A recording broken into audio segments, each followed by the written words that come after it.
다들 문외한이시잖아요. 그죠? 저도 문외한이어가지고 근데 이제 관심이 많이 있었고 뭐 사실 옆에 있는 나라도 잘 모르겠는데 우주까지 신경 써야 되나 이런 생각 때문에 아마 대체로 그렇게 생각하실 것 같아요. 제 생각에는. 그런데 이제 뉴스에 워낙에 많이 나오고 뭐 최근에는 이란 전쟁에서 막 팔란티어 같은 기업들이 이제 그런 걸 활용해 가지고 아니면 베네수엘라에서 마두로를 체포해 갈 때 납치해 갈 때 그런 기술들을 써 가지고 한다 이런 것 얘기들이 많이 나오고 또 그런데 그게 이제 위성 방금 얘기하신 저궤도 위성 그 시스템 이런 것과 연결돼 있다는 것을 이제 알다 보니까 좀 이거는 관심을 가져야 될 정도로 되게 심각하게 문제가 되고 있구나라는 걸 느껴가지고 공부하는 중이고요. 그래서 간략하게 제 공부 발제라고 생각하시고 들어주시면 될 것 같습니다.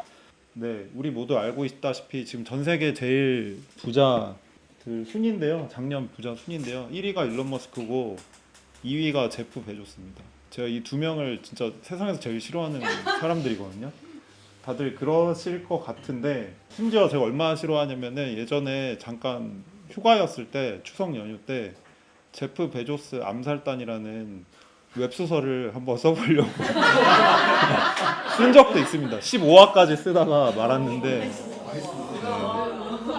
저의 SF 소설에 대한 어떤 꿈 때문에 한번 써봤는데 그런 왜 그걸 썼는지에 대해서는 좀 이따가 말씀드리도록 하겠고요.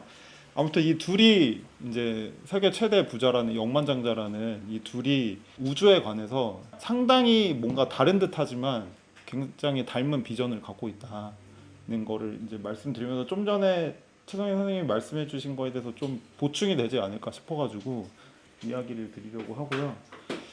그 일론 머스크가 뭐 아시다시피 테슬라 전기 자동차만 만드는 게 아니라 화성 개척 이런 거에 대한 꿈을 공공연하게 많이 말해왔는데요. 제일 유명한 연설 중에 하나가 2016년에 그 국제 우주 대회라는 이제 곳에 가가지고 연설한 게 있는데요. 여기서 이렇게 말을 했습니다. 역사는 두 갈래로 나뉩니다. 한 가지 길은 우리가 지구에 영원히 머무는 것이며 그 끝에는 결국 어떤 멸종 사건이 기다리고 있을 겁니다. 대안은 우주 비행 문명이자 다행성 종족이 되는 것입니다. 라고 이제 얘기를 하면서 그러면서 이제 화성에 가야 된다. 화성 정착이 시작일 뿐이고 행성 간 연료 보충 기지를 구축한다면 뭐 목성도 가고 뭐 토성도 가고 뭐 여기저기 갈 수 있지 않겠냐. 태양계 전체로 인류를 확장시킬 수 있지 않겠냐. 이런 이야기를 했습니다. 굉장히 이제 호황된 얘기처럼 들리죠. 그러니까 이 사람은 일론 머스크는 지구는 결국에는 이제 그 어떤 방식으로든 파괴가 될 거니까 끝날 거니까 인류가 문명을 이어가려면은 그 지구 바깥으로 이제 문명을 확장해야 된다. 여러 행성들에 걸쳐서 인류가 살아야 된다. 이런 얘기를 한 거고요.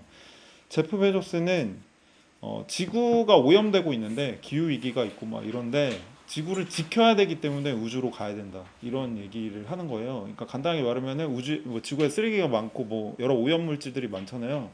이거를 다 우주로 보내고 이렇게 버리고 또 여러 가지 뭐 에너지 개발이나 이런 걸 할 때 많은 탄소를 배출하고 이런 문제들이 있으니까 이거를 우주에서 하면 된다. 뭐 자원 채굴 이런 것도 우주에 많다. 이런 얘기를 하면서 그러니까 우주에 가야 된다.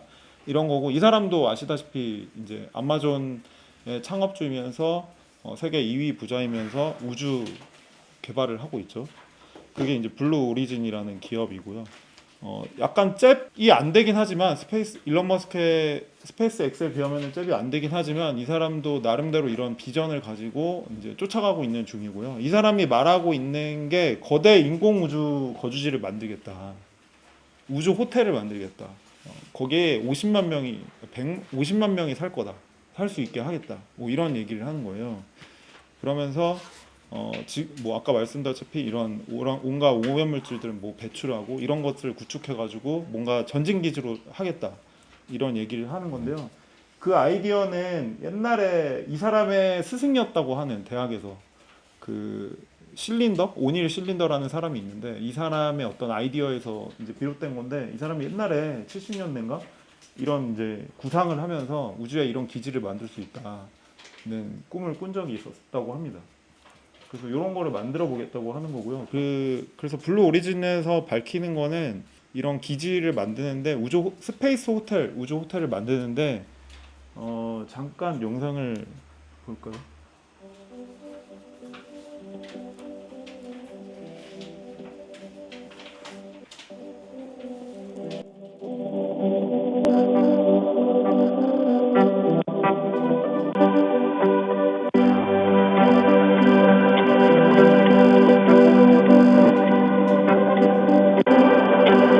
네, 길게 보기가 쉽네요. 근데 아무튼 이런 거를 만들어 보겠다는 구상입니다.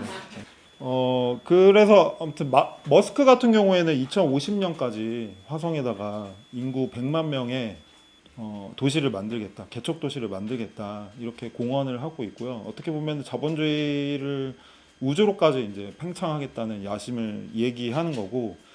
그래서 말씀드렸다시피 머스크랑 베이조스가 뭔가 굉장히 다른 비전을 얘기하는 것 같긴 하지만 사실은 제가 볼 때는 우주 공간을 통해서 지금 자본주의 체제가 망치고 있는 이 지구의 어떤 상태를, 지구의 문제를 우주로 그냥 가서 극복하겠다는 식의 어떤 자기들 나름대로의 억만장자들의 어떤 유토피아, 거대 서사 이런 거를 얘기하고 있는 것 같습니다. 그런데 이제 요즘은 사실 많은 사람들이 거대 서사를 얘기하지 않는 시대잖아요.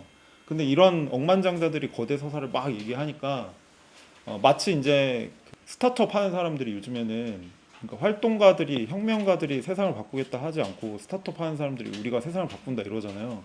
근데 그런 것처럼 이런 억만장자들이 그런 비전을 막 얘기하면서 자신들의 거대 서사를 얘기하니까 그거에 약간 혹하는 게 있을 수 있겠죠. 그래서 그러다 보니까 이제 힘을 받는 것 같고요. 근데 뭐 그 제 이야기는 그 잘 살펴보면은 굉장히 허황된 얘기를 막 이제 거창하게 하고 있는데, 잘 살펴보면은 이 개인의 엄청난 개인적인 어떤 허영심, 이것과 좀 전에 말씀해 주신 어떤 군사적인 이권, 그리고 그러니까 돈벌이, 이런 거에 의해서 이제 만들어진 일종의 거대한 모험주의적인 비전이다라는 생각이 들고, 결국에는 기후위기나 뭐 환경 파괴나 뭐 자원 낭비 이런 거를 원인을 반성하는 게 아니라 그거를 이제 외부화시키고 면피하기 위한 그런 비전이라는 생각이 듭니다.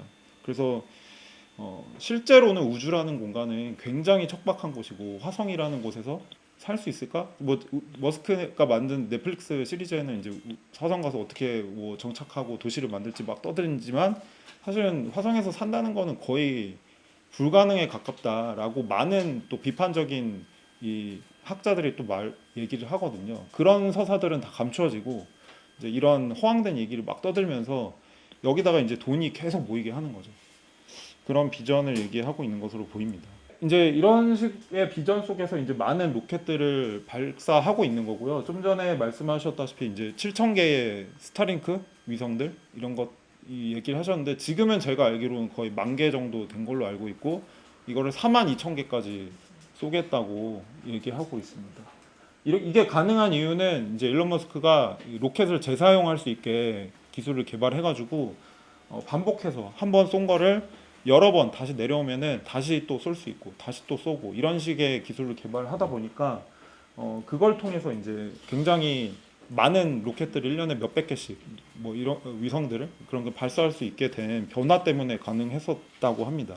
그 스페이스 X에 대해서 간략하게 좀 보면은 2002년에 만들어진 기업이고요. 생각보다 굉장히 오래된 기업이고, 이거를 이제 머스크가 사가지고 그때부터 이제 자기 꿈을 여기다 투영시키기 시작했던 거고, 원래 나사라는 그 미국이 만든 항공우주국이 있잖아요. 근데 이제 미국이 이 항공우주 산업을 자체를 민간 사용화하면서 그거를 이제 민간 기업들에게 다 이제 이전시키는, 아까 우리 정부가 하나에게 그렇게 하듯이 그것을 하는 과정 속에서 나사의 어떤 사업들을 따오면서 성장한 기업이라고 할 수 있습니다.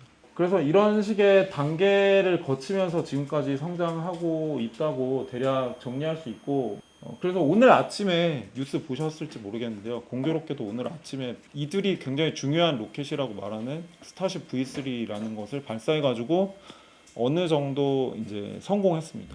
이건 이제 세 번째 단계로 계속 이들이 기술 개발을 해가지고 세 번째 어떤 단계에 다다른 것을 이제 발사해서 이제 그렇게 만든 것으로 알려져 있고 여기 뭐 엔진이 33개가 달려 있고 이 추진력이 엄청나고 뭐 그런 이야기들이 막 덧붙여져 있고 아마 오늘 집에 가면은 뉴스에서 그런 얘기 엄청 떠들 것 같아요. 보시면 될 것 같은데 어쨌든 뭐 이런저런 실험들을 통해서 이제 발사에 성공했다고 하고요. 근데 이 기업의 특징은 그 머스크의 출신에서 알 수 있듯이 굉장히 실리콘밸리적인 스타일로 우주 개발 사업도 한다는 점입니다. 그 전에 이제 나사의 우주 개발 사업은 국민 세금으로 하는 거다 보니까 굉장히 조심해서 실패하면 안 되니까 몇 천억씩 몇 조씩 날아가니까 굉장히 많은 단계를 거치고 많은 검증을 통해서 하다 보니까 시간도 오래 걸리고 돈도 더 많이 들고 이런 건데 이 머스크는 그런 거 신경 안 쓰고 그냥 일단 해본다는 것이 이제 이 실리콘밸리 다른 스타트업들처럼 일단 해본다는 기조로 이제 움직이는 것이라고 할 수 있고요.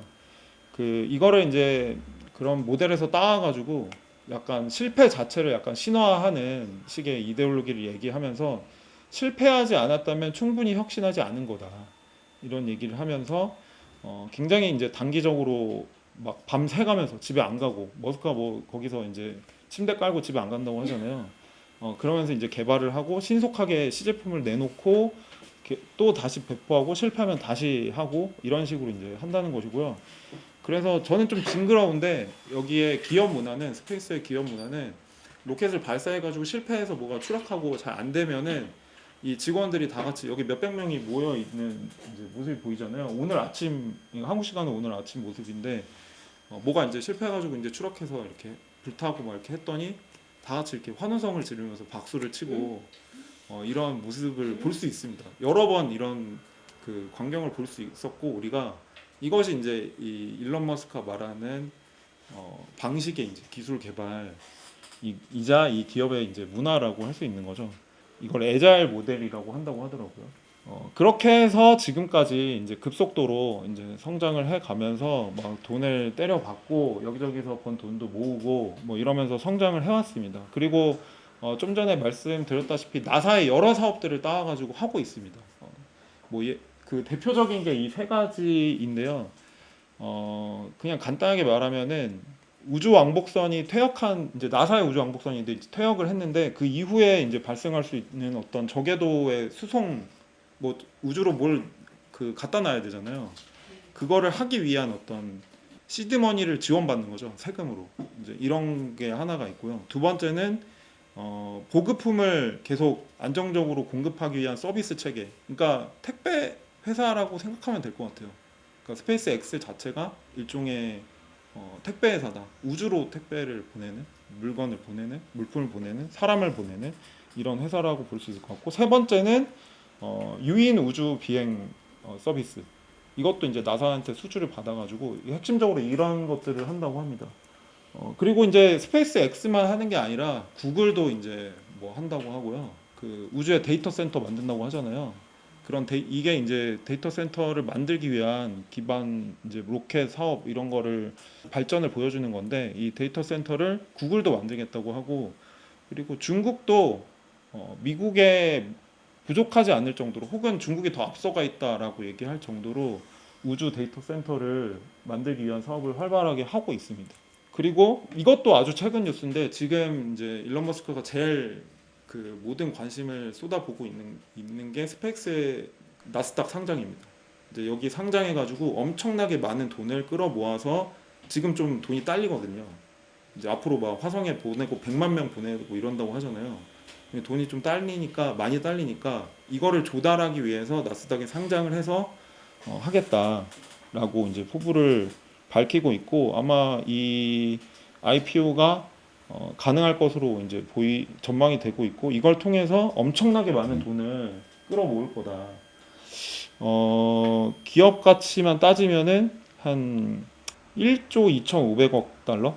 뭐 감도 안 오는데 어쨌든 그런 엄청나게 많은 돈을 이제 끌어모으겠다고 얘기를 하고 있습니다. 원래는 이제 일론 머스크가 자기는 상장 안 하겠다 이거를 오랫동안 되게 말했었거든요. 근데 왜냐하면은 이제 주식시장에 이게 가면은 자기의 어떤 경영권이 뺏길 수도 있고 그 주주들에 의해서 뭐 그런 문제들이 있을 수 있는데 아니면은 주주들의 어떤 입김 뭐 테슬라처럼 너 돈 못 벌지 않냐 이거 언제 이익 낼 거냐 이런 식의 이제 입김 때문에 화성에 가지 못하게 될 거라는 생각 때문에 그거를 이제 주저했었는데 안 한다고 했었는데 근데 생각을 바꾼 거죠. 어떤 미국 주식시장에 있는 독특한 제도를 활용해 가지고 아주 적은 그 주식만 가지고도 이제 자기 경영권을 유지하고 마음대로 할 수 있고 돈도 끌어모으는 그런 방식을 추진하려고 하고 있습니다. 그래서 몇 가지 단계를 거친다고 하는 건데 지금은 이제 몇 년 앞으로 한 2, 3년 동안은 우주에서 뭐 여러 가지 극저온 연료 배송 뭐 이런 것 등을 이제 시험하고 하다가 처음에는 옵티머스 맞죠? 얘네가 일론 머스크가 개발하고 있는 그 로봇 있잖아요. 인공지능 로봇을 화성에 먼저 보내고 그러다가 나중에는 유인 2028년, 29년 뭐 이때는 유인 착륙 그 선을 보내가지고 화성에 정착을 시작하겠다 이런 계획입니다. 그래서 이런 계획을 하기 위해서 어떤 절차로서 뭐 지금 주식시장 상장도 해야 되고 기업 공개도 해야 되고 오늘 이제 쏜 그 우주선 발사도 성공해야 되고 뭐 여러 가지 실험도 성공해야 되고 옵티머스도 투입해야 되고 옵티머스 개발도 막 계속 해가지고 로봇도 발전시켜야 되고 이런 것들을 하는 것이라고 볼 수 있을 것 같습니다. 그리고 실은 테슬라도 화성에 가기 위한 어떤 단계로서 이 사업을 하는 것이다 이렇게 얘기하는 사람들도 있습니다. 그리고 이제 여기서 돈을 벌어들이기 시작을 했는데 그 가장 중요한 사업이 스타링크입니다. 좀 전에 얘기하신 그 10,000개의 위성을 쏴가지고 하고 있는 사업이고 한국에서도 사업 서비스가 시작이 돼가지고 얼마라더라? 가격이 기억 안 나는데 굉장히 비싼데 거의 10만 원 이 정도인데 한 달에 10만 원 정도인데 이걸 통해서 이제 빠른 인터넷을 이제 그 안테나만 스타링크에서 보내준 안테나만 설치하면은 뭐 바다 위에서든 뭐 어디 산 위에서든 이제 인터넷을 할 수 있는 거죠. 근데 물론 우리나라에서는 별로 필요가 없는데 이제 그 일론 머스크가 이걸 활용해서 뭐 우크라이나 전에 이제 상황에서 막 개입을 계속 하려고 한다든지 아니면 이란에 뭐 이란 사람들이 이걸 쓸 수 있다든지 하면서 이제 해방에 도우미를 자처하는 듯한 선전을 하는데도 활용이 되고 있는 것 같고 그렇게 하다 보니까 이제 가입자가 굉장히 많이 늘어가지고 지금은 영업이익을 많이 내고 있는 상황입니다.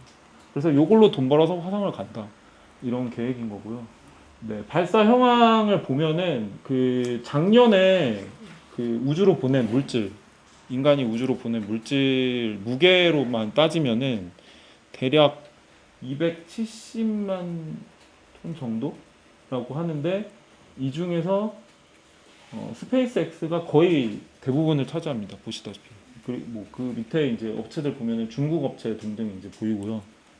근데 이제 그 이 사람들이 결국 하는 이야기는 저는 이제 일종의 이스라엘이 팔레스타인에서 하고 있는 떠드는 어떤 서사 혹은 이제 기독교 시오니스트들이 떠드는 이야기하는 서사 아니면 예전에 이제 그 유럽에서 건너간 아메리카 대륙으로 간 사람들이 인디언 원주민 그 아메리카 원주민들을 학살하면서 이야기한 서사 이런 것과 연결이 돼 있다.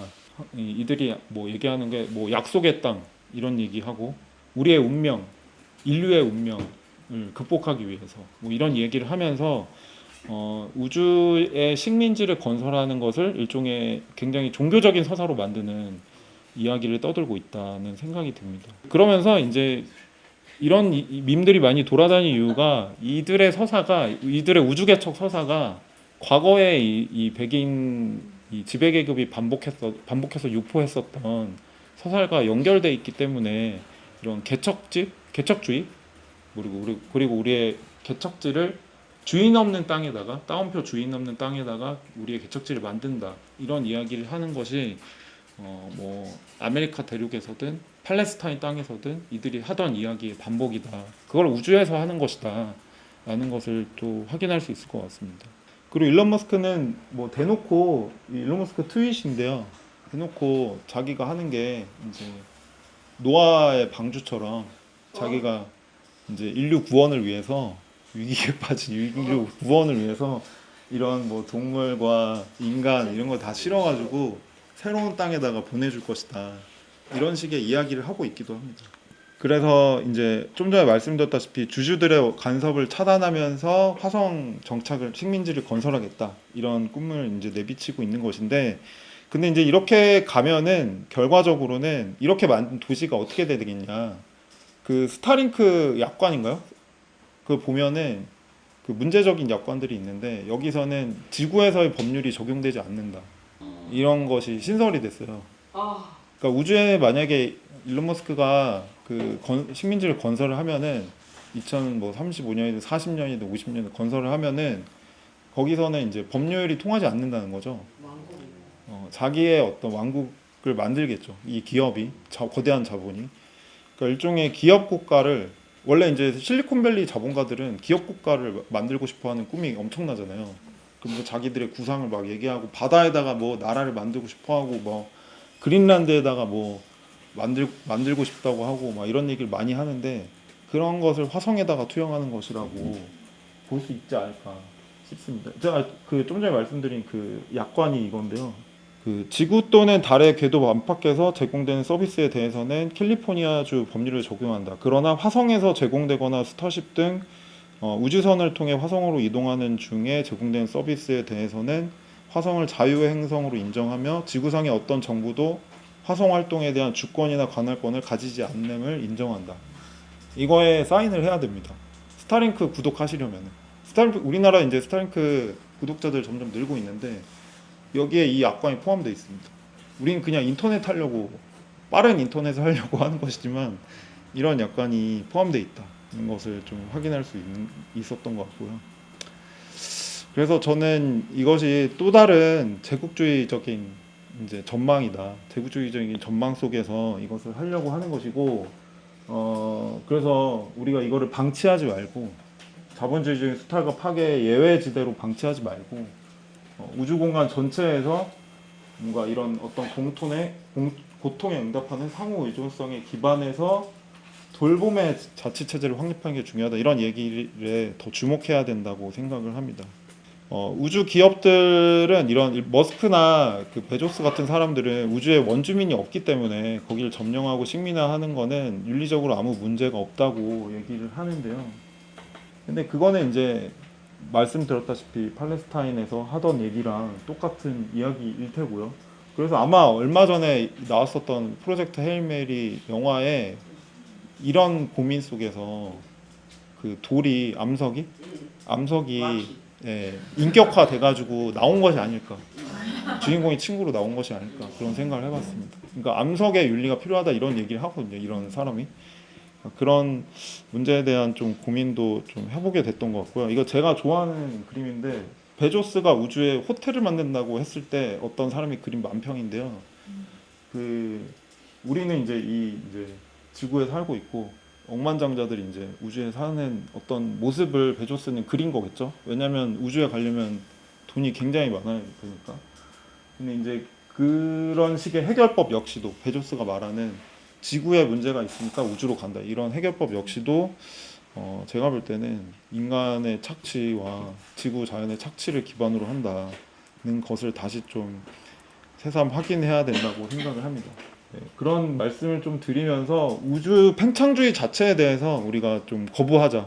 이거를 저지해야 된다. 무조건 저지해야 된다는 생각이 들고 또 이거를 도피하려고 하는 베조스처럼 지정학적으로 도피함으로써 해결할 수 있다는 듯이 이제 망상을 펼치는 논리에 대해서도 분명하게 거부해야 된다라고는 생각이 들고요.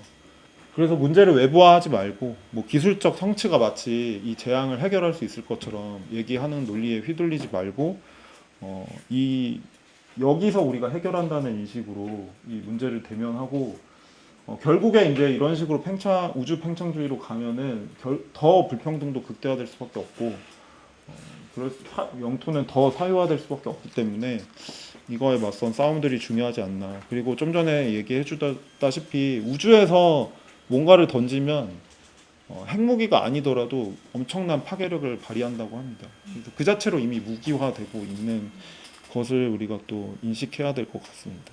그리고 그 얼마 전에 이란에 이제 트럼프가 폭격을 가했잖아요. 그게 이제 이걸 활용해가지고 한 것이잖아요. 이제 당연히 저는 두려웠거든요. 그러면은 쟤네가 먼저 공격하겠네라는 두려움이 훨씬 더 그 커질 수밖에 없는데 우주 개발이 그거를 당연히 뒷받침하고 있기 때문에 지금 인류 문명을 망가뜨리지 않으려면은 이런 식의 개발은 분명하게 저지하는 게 맞다는 생각이 듭니다. 그리고 뭐 다른 이야기들도 계속 확인 주목하면서 봐야 되지 않을까 싶고요. 그래서 우주를 통한 평화 이런 논리 억만장자들이 얘기하는 이런 논리를 반대하면서 지구를 위한 우주라는 관점에서 우주의 문제를 봐야 된다. 봤으면 좋겠다. 이런 얘기를 드리면서 마무리하도록 하겠습니다.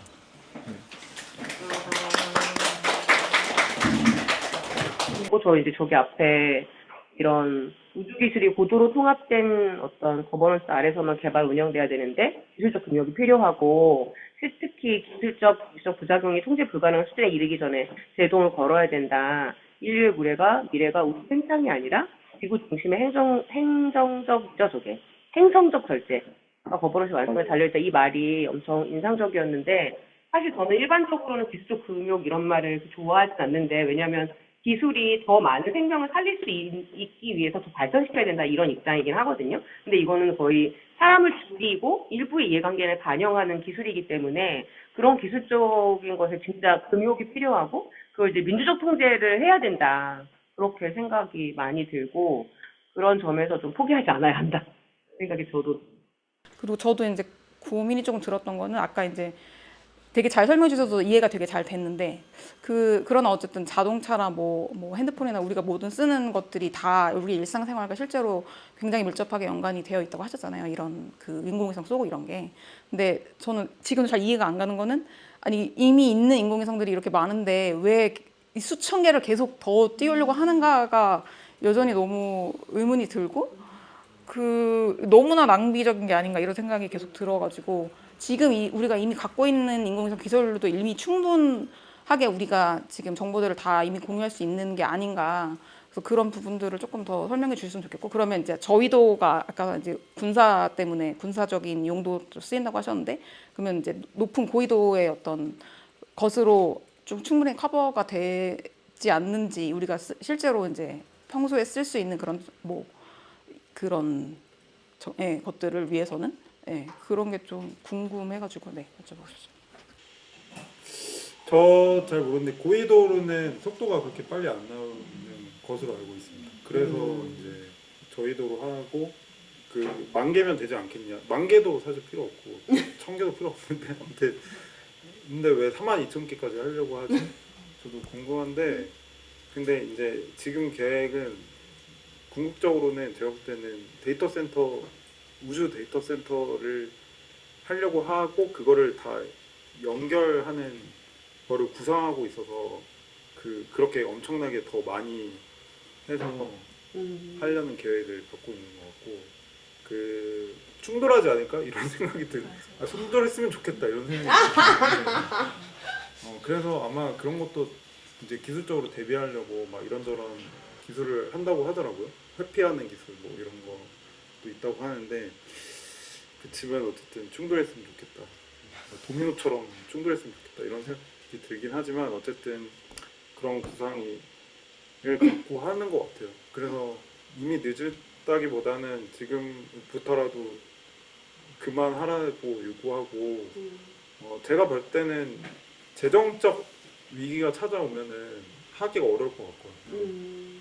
그래서 어떻게 일론 머스크에게 재정적 위기를 안겨줄 수 있을까 이런 것도 좀 고민되는데 결국에 운동을 더 폭넓게 함으로써 일론 머스크의 캐시카우를 그러니까 핵심적인 돈벌이 두 가지를 멈추게 하면은 타격이 되지 않을까 이런 생각도 좀 들긴 하고요.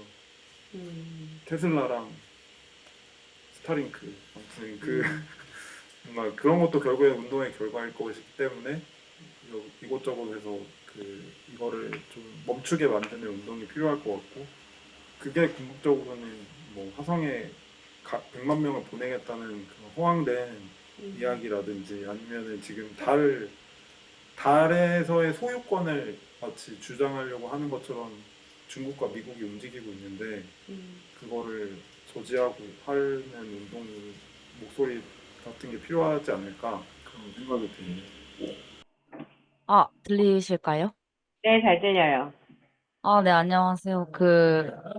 오늘 너무 잘 들었고, 저도 사실 우주 개발이나 우주 군사주의 관련해서 잘 모르는데, 오늘을 계기로 조금 제가 하고 있는 공부 관련해서도 조금 알아봤어요. 제가 인류학 공부하고 있는데, 인류학에도 이제 우주 인류학 분야가 있거든요.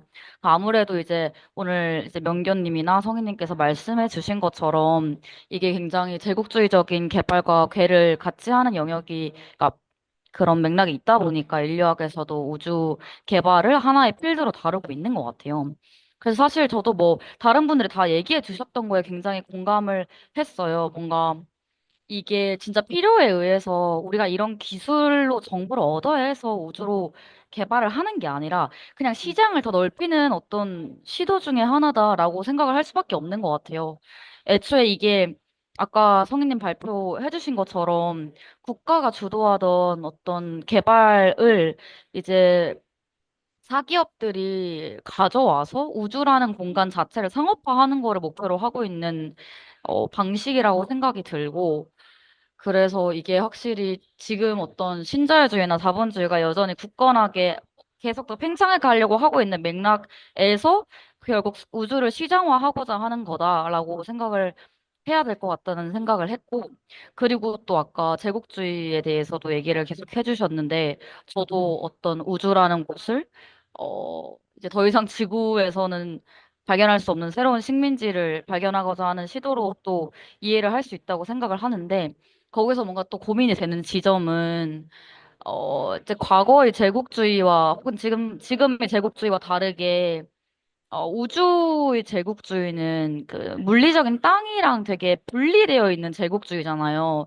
뭔가 그전까지는 그 땅에 되게 집중해서 그 땅의 사람과 자원을 착취하고 훼손하는 게 제국주의였다면 우주 제국주의는 우주에 사는 사람이 없잖아요.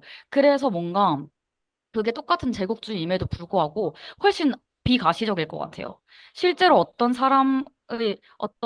사람들의 문화를 훼손하고 착취하고 뿌리 뽑고자 하는 거는 저희 눈에 보이잖아요. 근데 우주에는 그렇게 착취할 사람 자체는 없다 보니 이런 우주 제국주의가 훨씬 비가시적인 방향으로 진행이 될 것 같아서 아까 또 다른 분들 말씀해 주신 것처럼 뭔가 굉장히 의식적으로 바라보지 않는 이상 어느새 뭔가 네, 이루어지다? 네, 뭔가가 막 생겨 있을 것만 같은 그런 생각이 들어서 계속 뭔가 주의를 기울여야겠다는 생각이 들었습니다.